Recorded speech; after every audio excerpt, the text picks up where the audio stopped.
Muito bem, meus amores, estamos de volta aqui. Ô, Reginaldo, tá meio atrasado aqui esse áudio aqui. Será que não tem como você dar um Leonardo? Você que sempre resolve esses problemas. Tá meio sanduíche aqui, ó. O retorno da bagaça. Se você pudesse, só o Reginaldo resolve, Delar. Não adianta olhar com a carinha. Reginaldo é o cara que resolve. Reginaldo vai lá e resolve. QD. Tá meio sanduíche aqui. Mas tudo bem. Mas tudo bem, ele vai resolver. Tá? Sanduíche tá no 1 aqui, tá tudo bonitinho. Não sei o que é, mas são mistérios que acontecem. Covid, né, gente? Covid é um inferno. Deixa eu falar uma coisa. O Paim... eu errei quando eu passo fundo. Você errou, Passo Fundo, você já recebeu. Já recebi.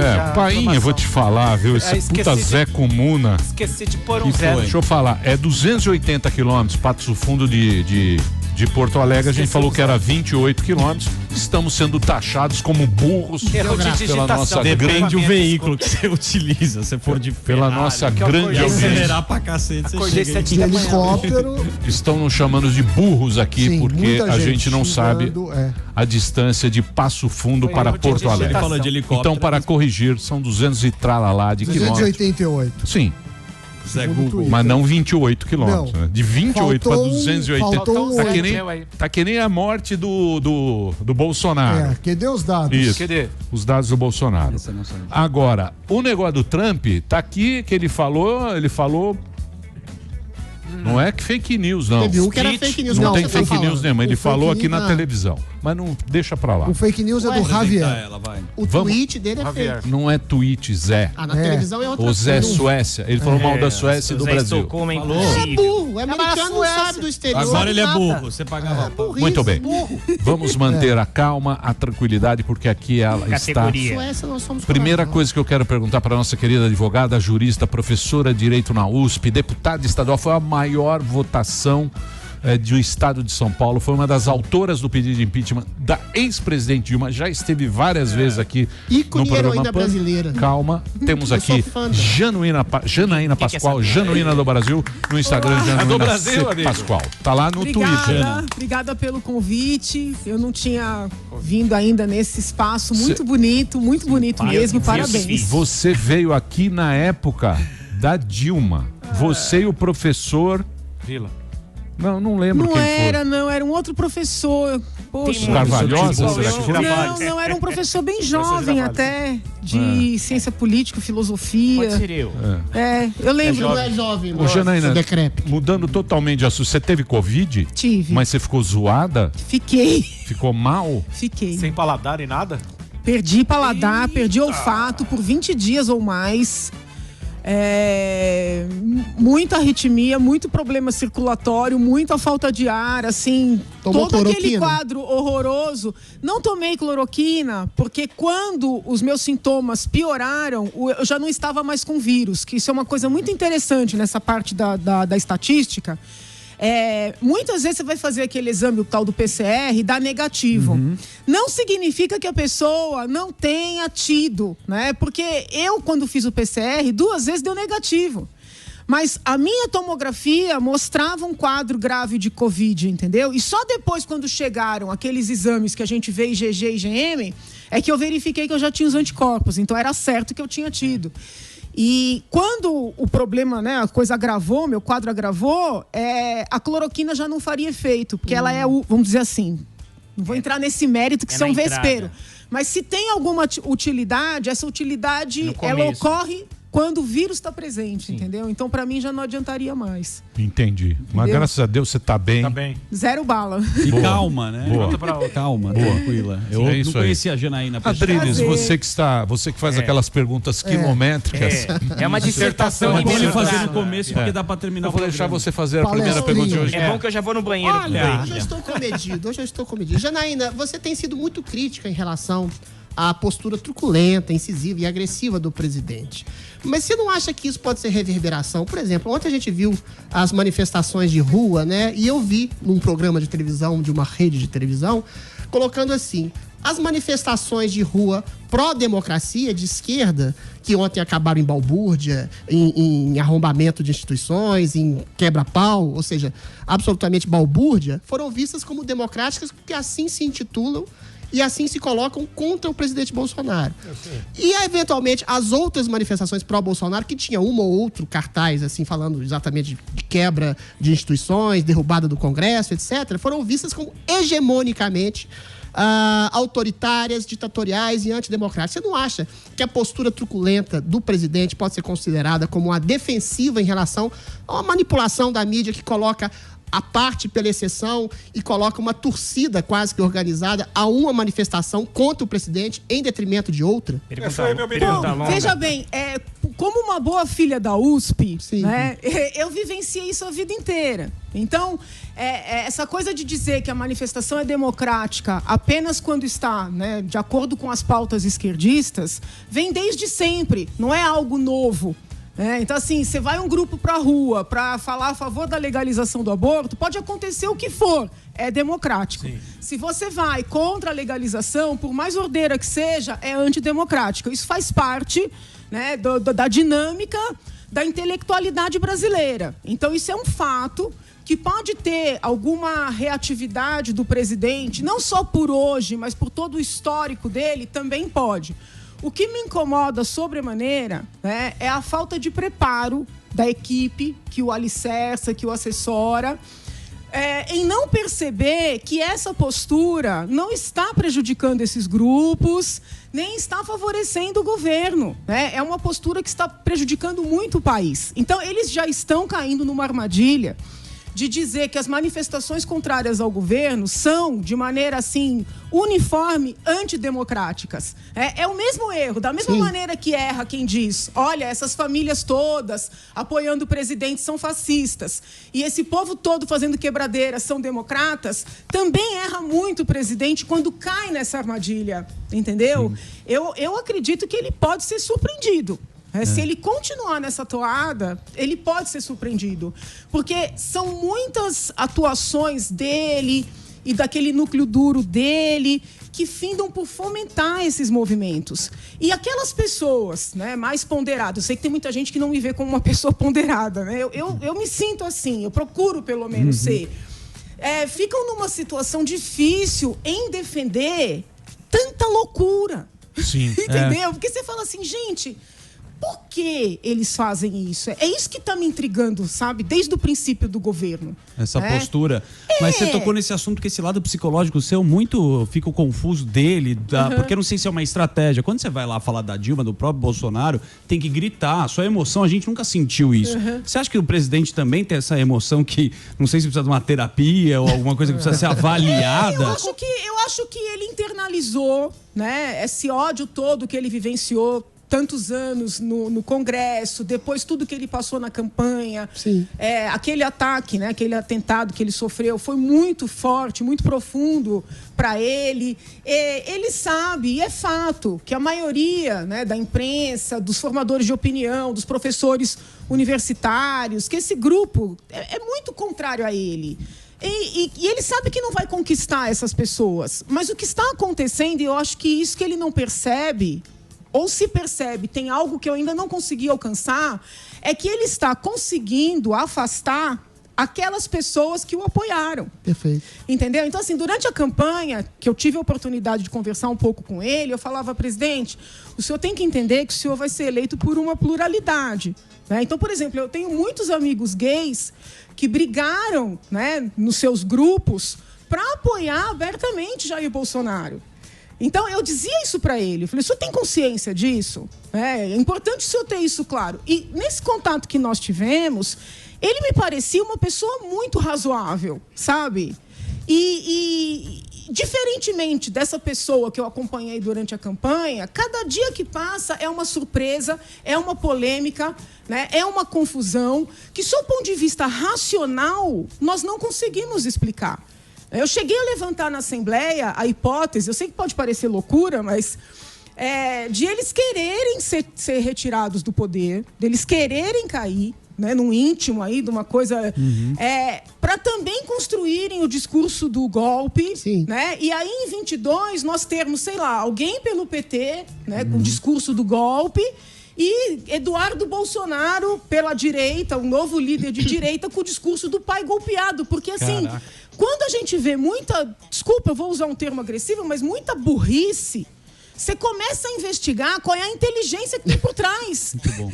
Porque não é possível, entendeu? Ontem, por exemplo, saiu um boletim com os números de morte. Se eu não estou equivocada, 1.384, né? Quase 1.400. Ontem saiu 2 boletins. Sim, como eu estou acompanhando esses números, né, o tempo inteiro, até em função da gente fiscalizar verbas aqui em São Paulo, eu achei o número muito elevado para um domingo, né? Vocês podem perceber que geralmente o número é alto na terça-feira. É que a turma não foi pescar esse final de tempo, não estava bom. Aí eu falei, nossa, meu Deus do céu, quase 1.400 num domingo, o que vai ser terça? Né? Eu fiquei muito chateada quando eu vi aquele número. Daí quando foi, sei lá, 10, 11 horas da noite, veio outro boletim com 500 e poucas mortes. Se a gente vai levantar os números dos domingos anteriores, esse segundo boletim, ele é mais coerente, tá? Com o histórico. Custava, na hora de lançar um segundo boletim, fazer uma notinha explicativa. Olha, houve um equívoco por causa disso ou daquilo, ou decidimos... Nada. Lançaram uma bomba. Aí, todo intérprete fica livre para imaginar qualquer coisa. Exato. Não, na verdade eram 1.400, eles já estão escondendo. Ou 1.400 eram as mortes registradas, conforme o critério que vinha sendo seguido. Agora eles criaram outro critério, apenas as mortes nas 24 horas efetivamente. Foi possível todo tipo de teoria da conspiração. Aí eu pergunto, meu Deus do céu, o que eles querem com isso? Sabe, o que eles querem? Porque uma simples nota explicativa do lado do segundo boletim seria suficiente para enterrar essa confusão toda. Então, assim, não é possível que seja... É muito amadorismo para ser verdade, entendeu? É fraco. É despreparado. É fraco. Agora, Janaína, uma coisa que eu lembro muito do seu protagonismo no processo de impeachment da Dilma e em algum momento você também chegou a cogitar o impeachment do Bolsonaro. Como que funciona? Você vê motivos para o impeachment? Ou via e não vê mais? Eu fiquei muito agoniada, né? Eu tive uma explosão ali na Assembleia da maneira como ele estava lidando com a pandemia. Agora que eu entendo ainda. Como uma forma muito irresponsável, né? Muitas vezes desrespeitosa, e negando fatos. Uma autoridade, ela pode divergir, ela pode questionar, mas ela não pode negar fatos. A doença existe, a doença é grave, a doença está matando. Ele quis minimizar. No mundo inteiro. Ele quis minimizar o negócio. Então, assim, aquilo me incomodou muito. E quando eu falei, sai logo daí, já que você não tem condições, e deixa o Mourão administrar. Você chama Mourão. Entendeu? Não foi bem uma fala pró-impeachment. Foi uma fala quase que pedindo, olha, já que você vai causar uma confusão por dia, reconhece que você não está afim de ficar aí, porque não dá mais, entendeu? A população precisa de um pouco de estabilidade, sabe? É muita confusão. Manda um projeto para o Congresso, eles fazem o projeto dando o orçamento para o Congresso. Aí vão para a imprensa dizer que o Congresso quer tomar o orçamento do Executivo. Como as pessoas não vão no detalhe, as pessoas falam, não, olha, ele está sendo golpeado. Só que eu gosto de olhar os documentos. Aí eu vou lá, levanto o histórico do projeto e vejo que o projeto é do governo. Então, assim, são sempre mensagens dúbias, né? Então, mas o Janaína... com esse sentido. Por enquanto, sob ponto de vista técnico-jurídico, eu ainda não vejo elementos suficientes para alicerçar um pedido de impeachment. Tanto é que tem um monte de jurista aí falando, mas nenhum se submete a escrever e assinar. Então, né? Mas, se esse movimento, com relação aos números, dos black bloc aí, da turma aí? Não. Da pandemia.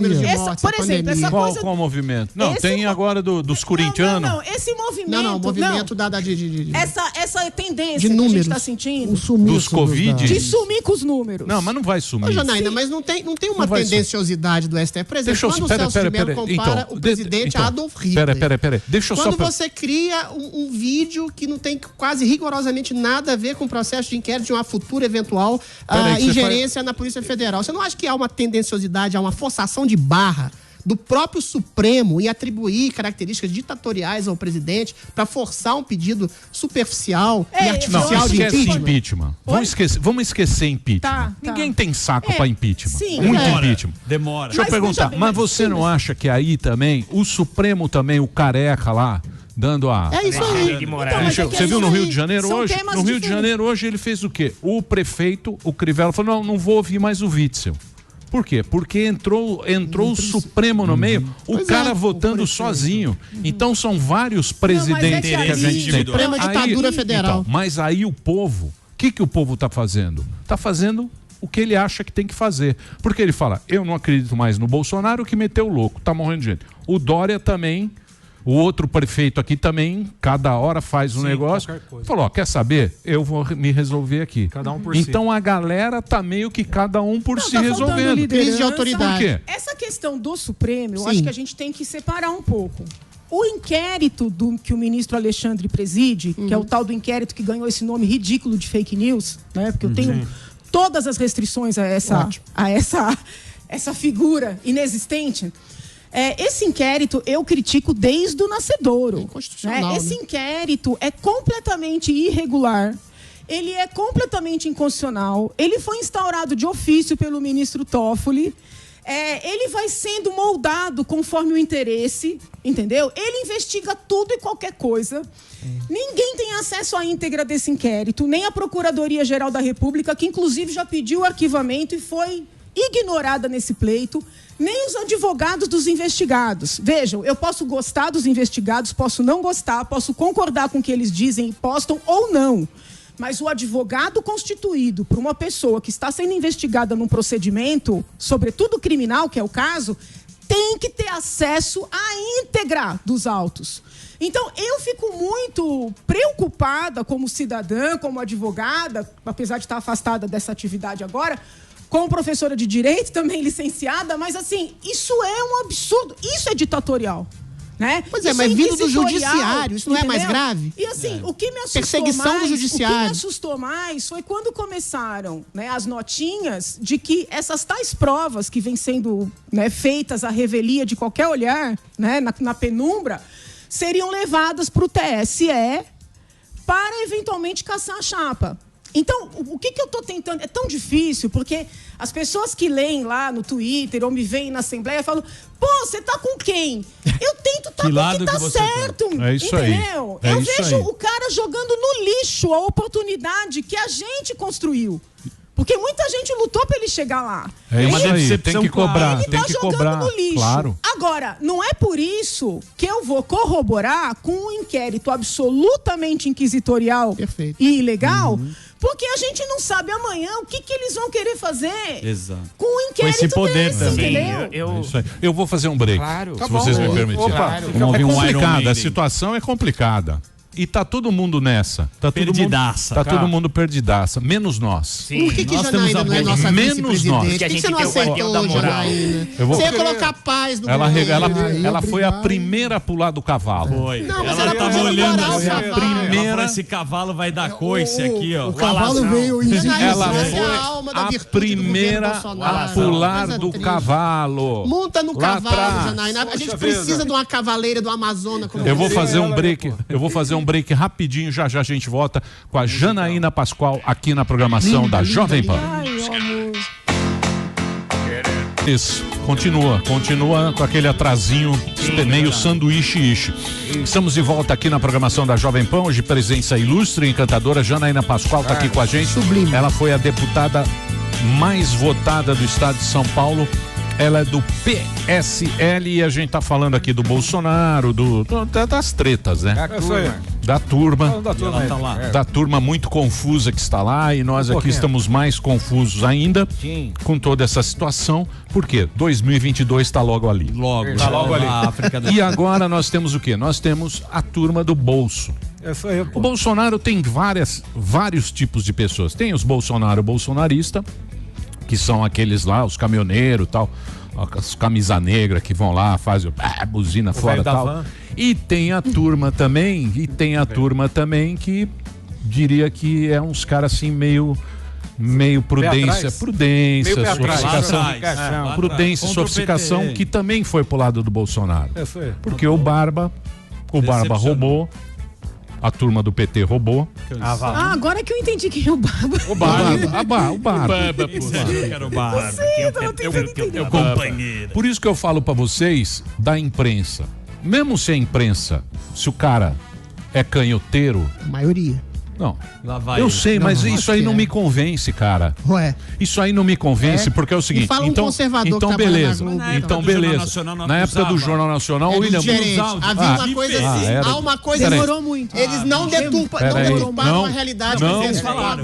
Só no final. Peraí, calma.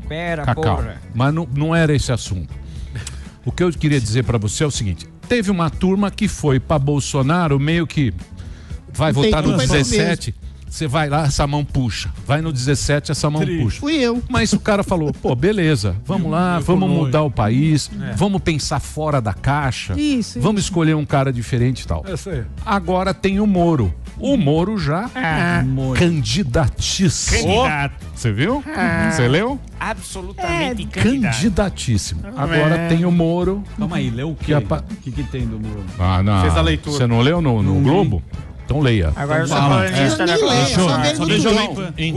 Então, o que a gente tem? A gente já tem uma turma ali projetando Morinho. Os radicais próxima eleição. Centro. Eu acho que o Bolsonaro, para esses caras, já é carta fora do baralho. Tchau, pessoal. Tem que combinar com o público. Tchau, pessoal. Vai pra lá. Mas tem que combinar com o eleitorado.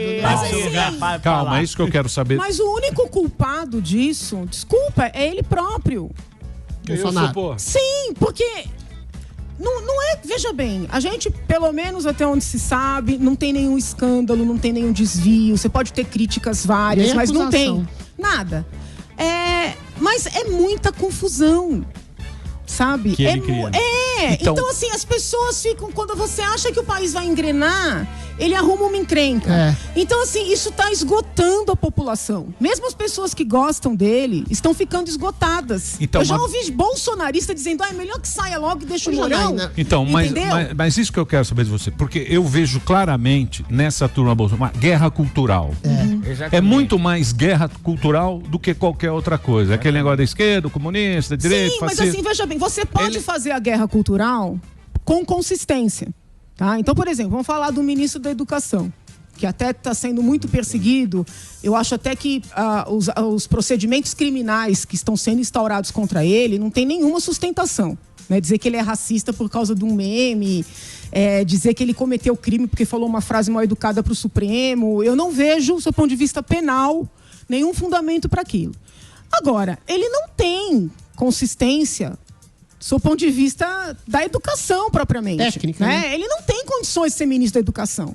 Então, assim, parece que para o presidente, para que a pessoa esteja num cargo elevado, basta ficar xingando a esquerda, entendeu? Brigando nas redes sociais. Isso não é... Você pode fazer uma guerra cultural com consistência, entendeu? Assim, porque que a escola estava e está absolutamente ideologizada, as universidades, gente, isso é fato, eu sou testemunha viva disso.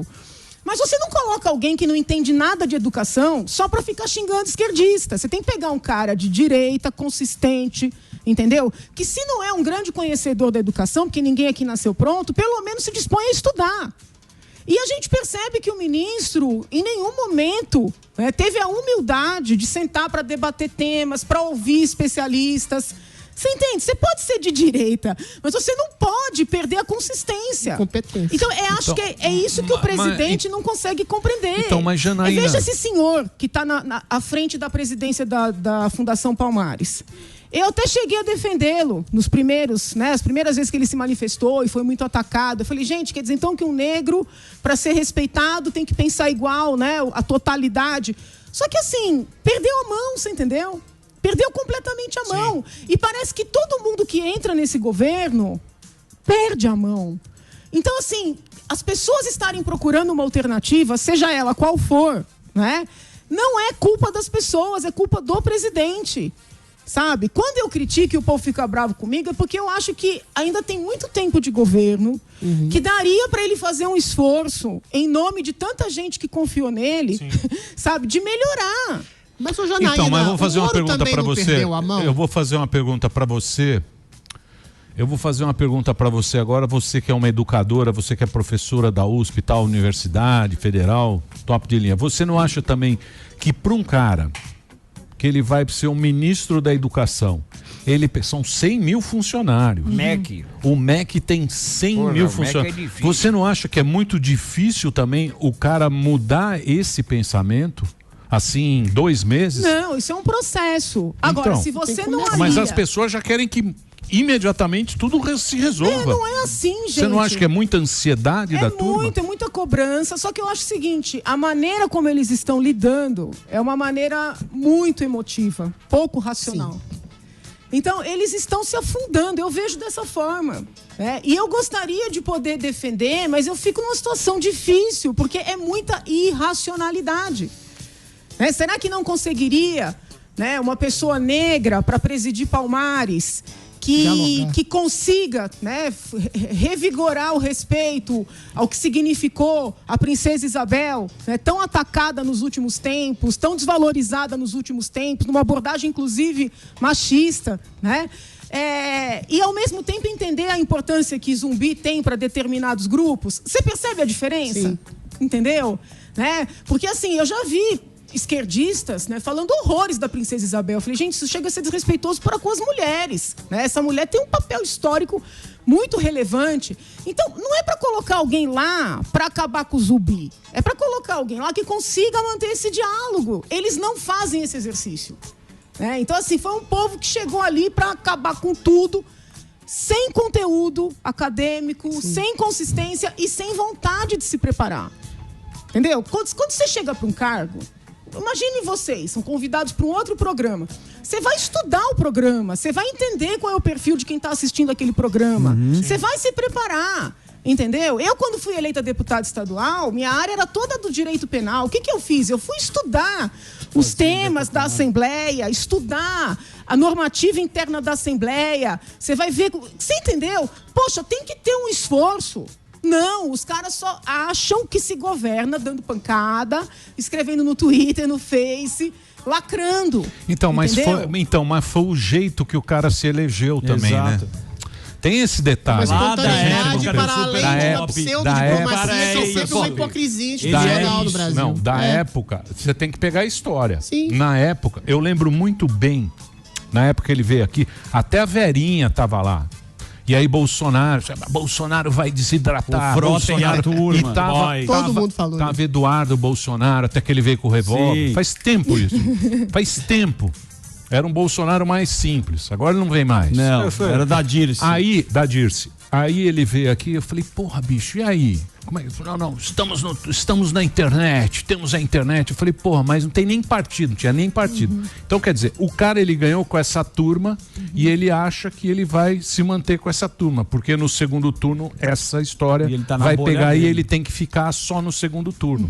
É pensamento para 2022 também do Bolsonaro. Já tá no TikTok. O primeiro erro dele foi trair uma das primeiras promessas que ele fez. Inclusive falou para mim que ele não seria candidato à reeleição. Sim. Ele nem tomou posse e já começou a falar de 22. Mas todos ele foi o primeiro a startar esse processo. Startou antes de quaisquer dos seus antecessores.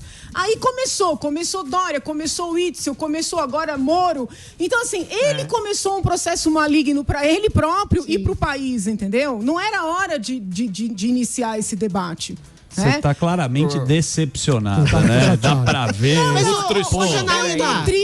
Mas eu tô triste. Não, eu tô triste porque eu olho para um lado, eu não vejo vejo alternativa.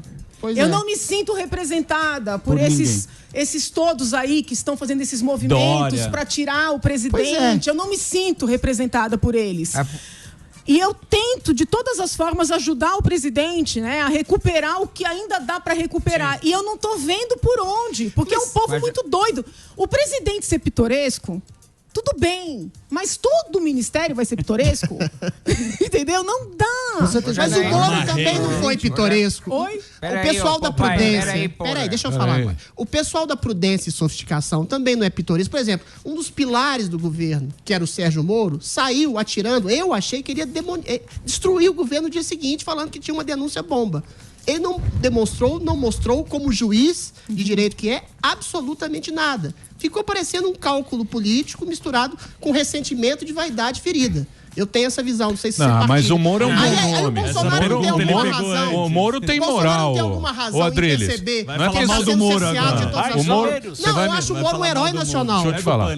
É um herói nacional. Mas a denúncia dele, e a Janaína concorda comigo, é absolutamente vazia. É que essa pergunta você fez nos bastidores. E agora ele se coloca como candidato a presidente potencial. Fica parecendo que todo mundo que se aproxima do Bolsonaro é com um cálculo específico egoísta. Você acha que ele teve cálculo? Janaína Pascoal. Não, eu acho que ele saiu da carreira da magistratura para tornar algo mais amplo, né? Esse combate à corrupção. E ele se frustrou muito nessa seara, né? Como eu também me frustrei, né? Com a turma que a discussão do COAF, sabe? O juiz de garantias. Perfeito. Eu nem entro no mérito do pacote anticrime, porque juridicamente eu divergia de muitos pontos ali, tá? Mas o juiz de garantia, o presidente não vetar, poxa, isso atrasa tanto o processo, vocês não fazem ideia, sabe? É um negócio que favorece muito a impunidade. Moro saiu broxa. Então o que aconteceu? Ele foi, sabe, vendo que ele não ia conseguir fazer nada. De repente ele percebe um presidente que quer mandar em tudo, diferente do que disse para ele que seria. Poderia ter um pouco de jogo de cintura? Poderia, mas ele se assustou. Aí vem as mensagens da deputada Carla, que eu gosto dela, é minha amiga. Zamba. Mas ela tenta ajudar e ela cria confusão, entendeu? Então assim... Atrapalhou. É tipo o Zuzu. Eu penso nela, eu gosto muito dela, mas eu penso nela como o Pimentinha do Dr. Wilson, entendeu? Sim, ela vai lá e coloca bomba na cabeça. Então assim, gente, o que ela tinha que se meter e falar aquela frase de Supremo? Aceita o Ramagem. O ministro já tá infeliz no cargo. Que essa já tá vendo que o presidente é um mandão desenfreado. Gente, ele entendeu? E aí a mulher escreve de vaga no Supremo e fala, nossa, será que estão tentando me corromper? Mas ele falou, se deixar o cara lá, eu fico. É porque era parelho, também foi Então, o que aconteceu? Ele decidiu sair porque ele não estava se sentindo confortável. Mas a maneira que ele saiu... Não, eu nem tô defendendo. Criando uma denúncia falsa. Eu não tô defendendo. Aí, o que ele sente? Pela respeitabilidade que ele tem, que ele precisa dar uma satisfação para a população.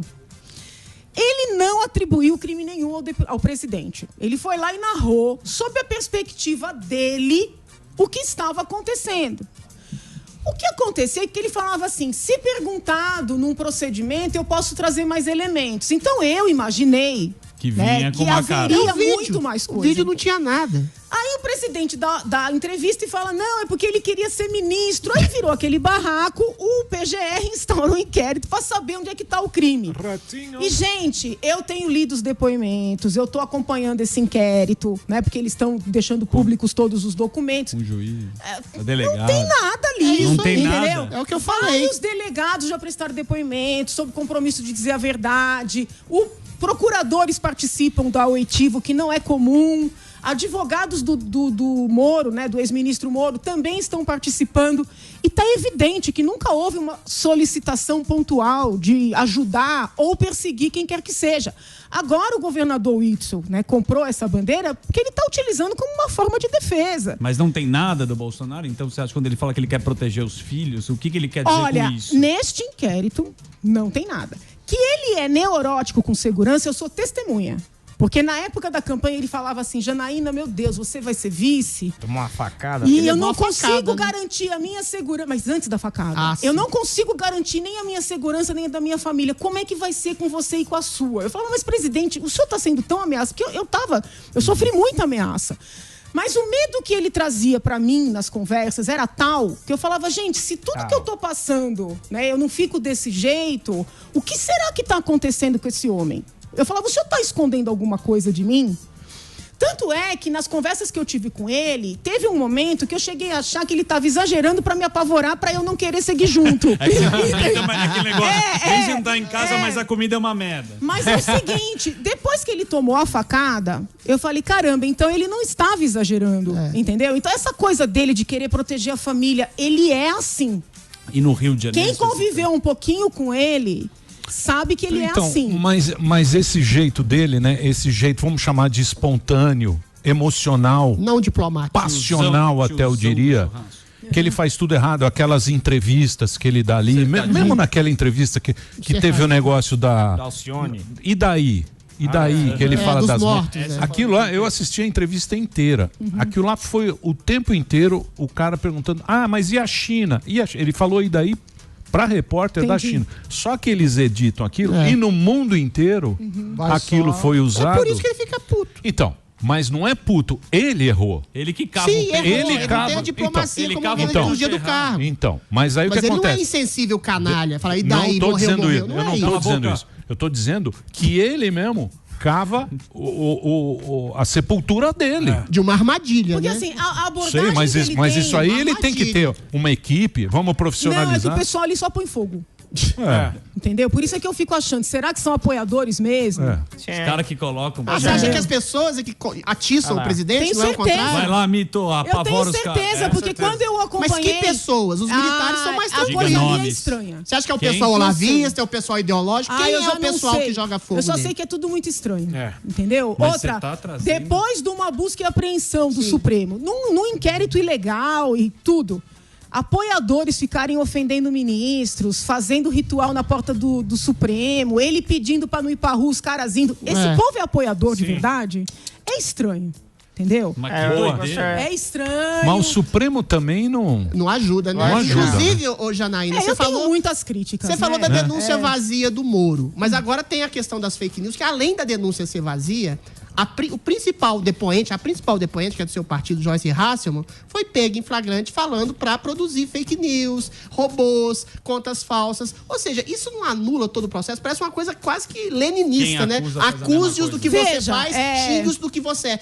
Não é isso que causa tanto ódio dentro das hostes do governo? Uma coisa tão injusta assim? Eu não gosto dessa dinâmica, né? Dessa meninada que chegou na política, de fazer política ofendendo os outros, fazendo meme. Mas eu tenho sérias dúvidas sobre, assim, a natureza penal disso aí, entendeu? Então eu acho que criaram, que é crime e tal. E esses projetos estranhíssimos que começam a aparecer no Congresso, né, de parlamentares acima de qualquer suspeitas, aqueles mais bonitinhos, que querem criminalizar fake news, proibir fake news. Eu acho que isso aí vai ser utilizado contra quem incomodar. Quem incomodar, quem estiver no poder. É isso aí. Eu, como sou bem robesiana, entendeu? Vejo o Estado como Leviatã, eu não gosto de dar arma pra cercear a minha liberdade. Pode fazer meme com você do Iron Maiden. Faz e tudo bem. É isso aí. Agora, essa situação envolvendo a deputada, né, que é claro que tem que investigar, tem que apurar, ela é uma situação muito grave. Porque a deputada, ela foi o centro da CPI da fake news, né? E ela foi o centro da busca e apreensão realizada pelo Supremo. Então, se comprovar que a deputada acusou as outras pessoas, que aí não sei se fizeram ou não fizeram, mas de algo que ela estava fazendo no momento em que prestou o depoimento, né? As consequências jurídicas serão muito graves, né? Tirar a legitimidade do inquérito é uma delas. Porque, assim, uma coisa é a briga ali no Congresso, no plenário. Não, você faz fake news, você é isso, você é aquilo. Isso é meio da dinâmica da política. Eu ainda não gosto muito disso, não acostumei, mas é. É o jogo, né? Agora, quando você parte... Quando você parte para prestar um depoimento formal, sob compromisso de dizer a verdade, né? Primeiro numa CPI, e depois, num inquérito judicial do Supremo Tribunal Federal, com a magnitude que esse inquérito ganhou, a situação fica grave. Mas o crime que você acusa, aí já sai do teatro. Pode ter a cassação do mandato dela, ou Janaína? Olha, o Cunha perdeu o mandato porque mentiu numa sindicância, no Congresso, referente a ter ou não ter contas, não é? Então, percebo, eu não estou entrando no mérito, claro. Tá? Se fez, se deixou de fazer, se os outros fizeram. Agora, sob o ponto de vista jurídico, é um fato novo, muito relevante, que precisa ser investigado. Mas ela é do teu partido, né?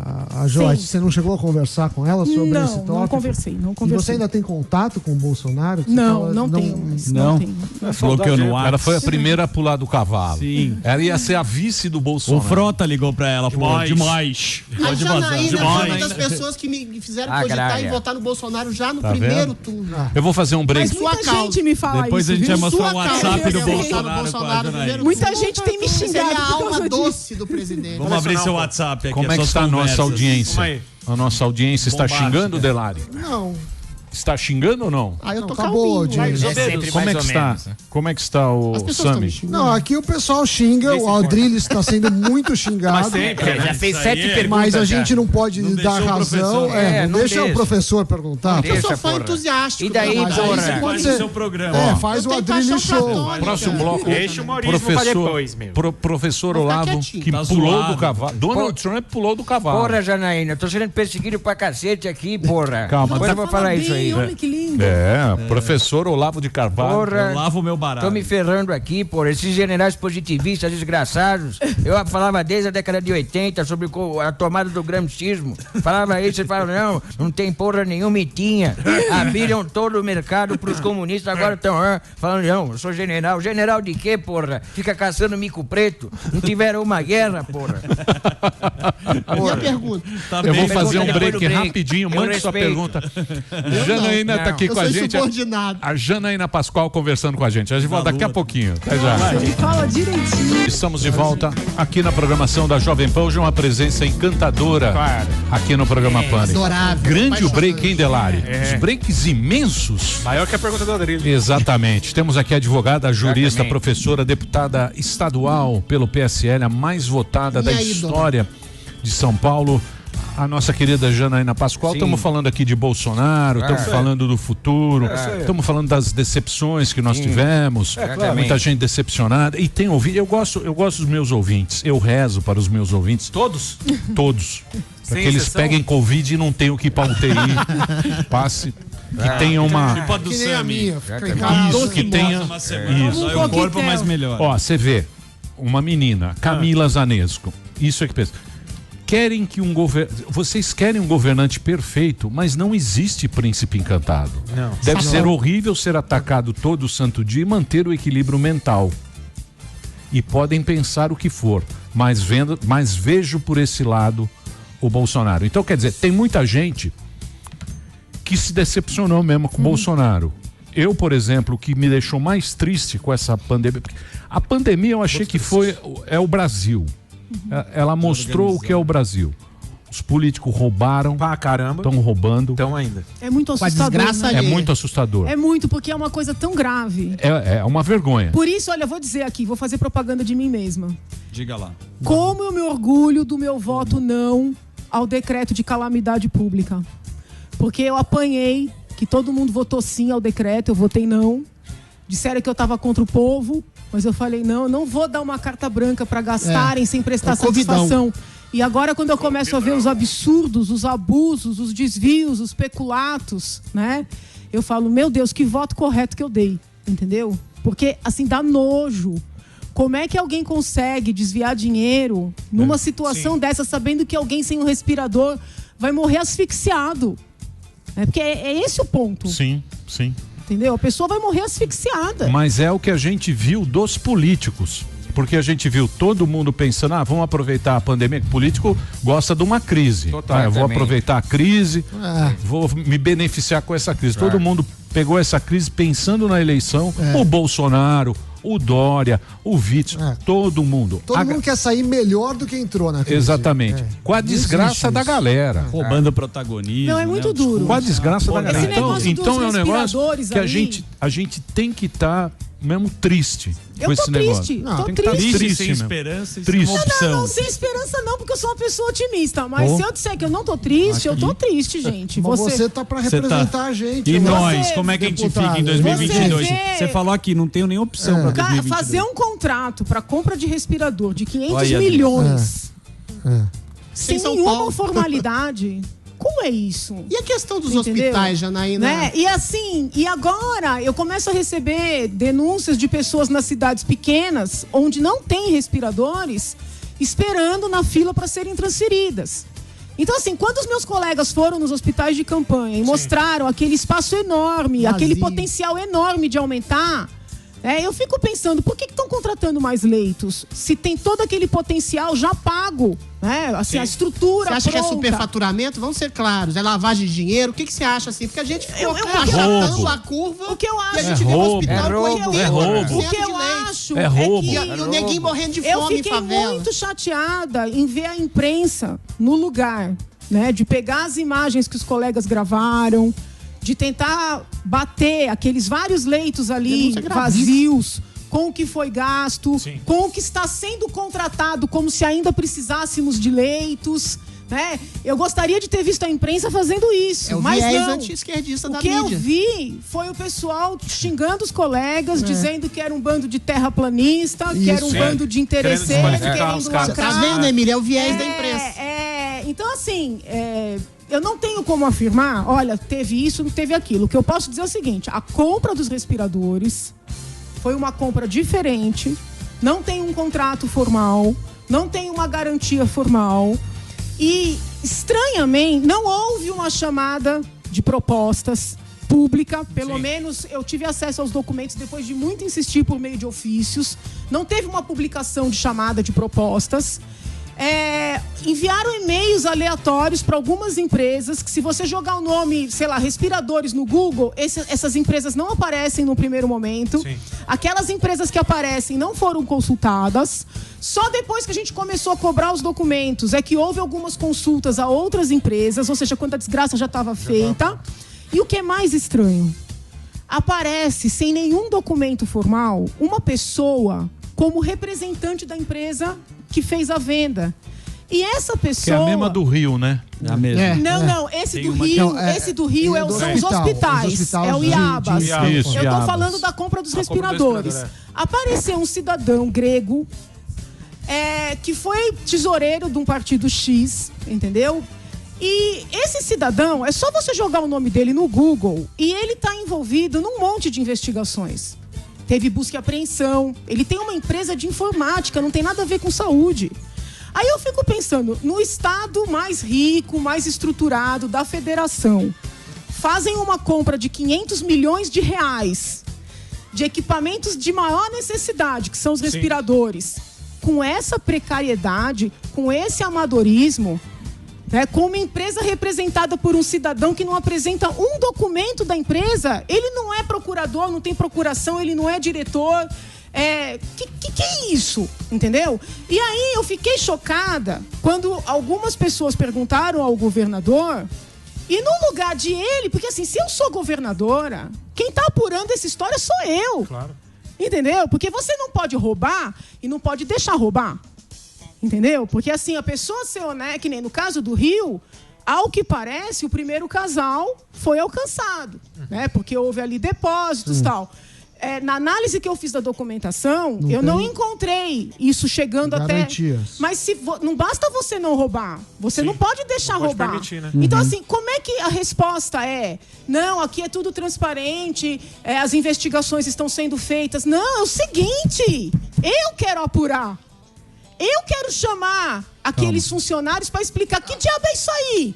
Que vocês fazem um negócio de 500 milhões com um intermediário que basta jogar o nome do cidadão no Google para ver que ele está enrolado. Então, assim, isso me incomoda, entendeu? Isso vai no colo de quem, Janaína? Oi? Isso vai no colo de quem? Quem segura esse Nós, pô. Não, pô. Juridicamente. Por exemplo. Vamos ser claros, você está responsabilidade do governador Dória, é isso? É para ser o Supremo. Eu entendo que teve coisa errada ali. E eu não estou vendo... Uma apuração. Eu não estou vendo... vamos dizer assim, vontade do governador em apurar responsabilidades. Tá? Pode ser que aquele funcionário que está na ponta tenha agido de boa fé, mas alguém ali fez coisa errada. E assim, não, o MP está olhando, a controladoria está olhando. Peraí. E a imprensa não cobra. Fazem uma coisa errada na minha casa e eu não vou apurar? Sim. Agora, Janaína, tem como uma... a imprensa eu tenho não um cobra? ponto. Não estamos cobrando, ponto. Não, todo mundo cobra. Eu tenho um ponto. Qual é? Qual que é o grande problema? Tudo que foi feito é para achatar a curva, para não ter gente morrendo sem vaga na UTI. Muito bem. O governo vai lá todo dia, o governo de São Paulo, e fala, a ocupação está tanto. Mas a gente não sabe, ninguém sabe quantos leitos, o Ministério da Saúde não informa, o governo de São Paulo não sabe quantos leitos temos em São Paulo, públicos e privados. Quantos estão para outras, ocupados com Covid e com outras enfermidades, porque as pessoas têm isso. Quantos a gente aumentou? Porque isso é a porta de entrada para começar a comprar respirador sem necessidade. Superfaturado. Porque há indícios, pelo menos pelas contas que eu fiz, que eu não consigo garantir, porque eu não tenho os dados, que a gente nem chegou perto da lotação aqui em São Paulo do sistema de saúde. Só que essa falta de transparência aí, a gente pode falar do município, do estado e agora do governo federal, só ajuda essa calamidade pública para ficar fazendo compra fora pra roubar. Eles gostam de roubar. É igual o estádio da Copa. Vai virar Venezuela. Eles gostam de roubar. Tudo eles roubam. Tudo eles roubam. Não estou atribuindo crime a ninguém. Estou falando Sim. situações fáticas. Sim. Me chamou muito a atenção. Porque, por exemplo, os contratos com os hospitais de campanha foram assinados pelo secretário da Saúde. Que é o certo. Você tem uma pasta, quem assina é o titular da pasta. Esse contrato, que nem foi um contrato, essa coisa, né, envolvendo a compra dos respiradores, não foi assinada pelo secretário. Foi assinada por um funcionário de uma tal coordenadoria. Por quê? 500 milhões, eu não estou falando de 5 meio mil. bi. A negociação envolvendo os aventais, que eu não sei se vocês viram, que depois esses mesmos colegas foram na sede, não tinha sede, né? Aí cancelaram o contrato. Também não foi assinada pelo secretário. Alguém está fazendo coisa errada embaixo, escondido do secretário? Ou já é uma maneira estratégica de quando tem coisa errada não subir? Não chega lá. Então, assim, desculpa, gente, eu não vou ficar calada diante de coisa estranha. Boa. Entendeu? Não importa se é o prefeito, se é o governador, se é o presidente, se é alguém do meu partido, se é alguém do PT, se é alguém... Não importa. Entendeu? Se eu acho estranho, eu falo, né? Posso estar equivocada, mas então eu acho que quem está no meio da situação tem o dever de apurar e esclarecer. São 500 milhões de dinheiro público, né? E tem gente que está na ponta precisando de respirador. E aí? Né? Por que quiserem investir nesses hospitais de campanha que estão lá vazios, como os colegas mostraram, ou parcialmente vazios? Sim.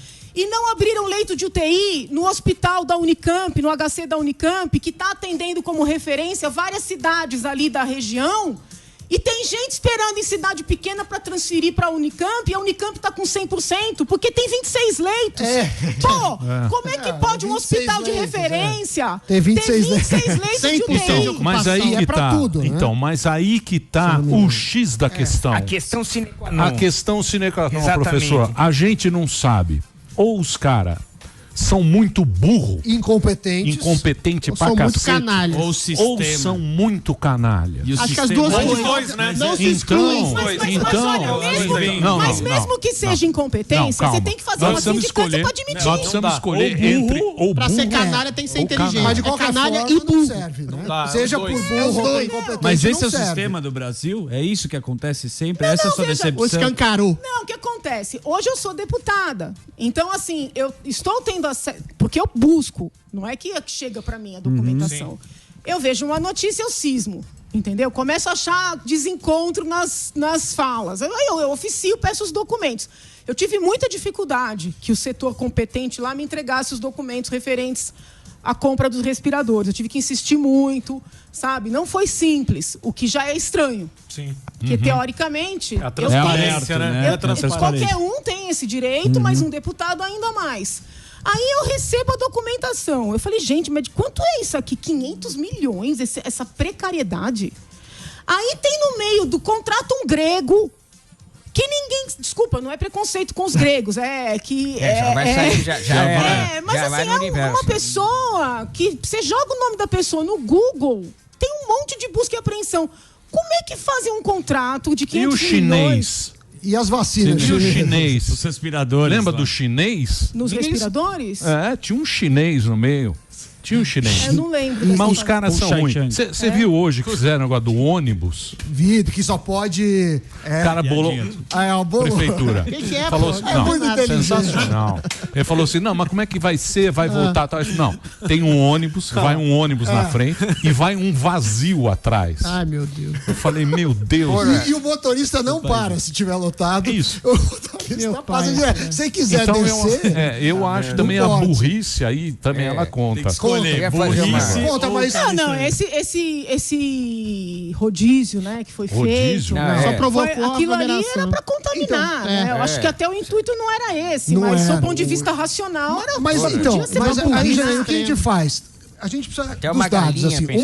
A democracia funciona com transparência. Eu sou cidadão, não tenho relação nenhuma com o governo, quero os dados. Você tem dificuldade. E aí, o que a gente faz? Eu falo todo dia aqui, eu reclamo, não adianta nada, mas eu falo, eu reclamo.